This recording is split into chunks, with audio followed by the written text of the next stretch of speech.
கர்த்தருடைய பரிசுத்தமுள்ள நாமத்திற்கே மகிமை உண்டாவதாக. இந்த சின்ன செய்தியின் வேளையிலே நான் உங்களை வாழ்த்துகிறேன். செவி கொடுக்கும் கர்த்தர் என்ற தலைப்பில் இந்த நாள் சிந்திக்க நான் வாஞ்சிக்கிறேன். சகரியா 10வது அதிகாரம் 6வது வசனம், நான் யூதா வம்சத்தாரை பலப்படுத்தி யோசேப்பு வம்சத்தாரை ரட்சித்து அவர்களை திரும்ப நிலைக்க பண்ணுவேன். நான் அவர்களுக்கு இறங்கினேன், அவர்கள் என்னால் ஒரு காலம் தள்ளிவிடப்படாதவர்களை போல் இருப்பார்கள்.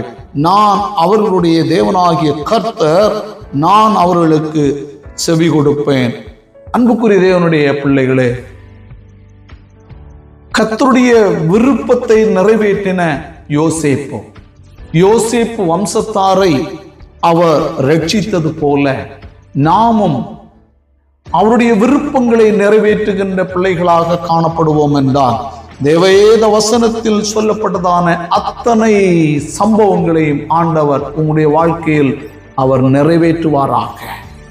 அவர், நான் அவர்களுடைய தேவனாகிய கர்த்தர், நான் அவர்களுக்கு செவி கொடுப்பேன் என்று சொல்லும் போது, ஆண்டவரே, என்னுடைய வாழ்க்கையில் நான் எவ்விதமான காரியங்களை விரும்புகிறேன், எனக்கு என்னென்ன காரியங்களை தேவை அப்பா, என்னுடைய பிள்ளைகள் இவ்விதமாக வாழ வேண்டும் என்று நான் விரும்புகிறேன், பரிசுத்தமாக அவர் வாழ வேண்டும் என்று விரும்புகிறேன். யோபு திறப்பின் வாசலில் நின்று ஜெபித்தது போல நாமும் நம்முடைய சந்தானங்களுக்காக ஜெபிப்போம் என்றார். கர்த்தராகிய தேவன் என்ன சொல்லுகிறார்?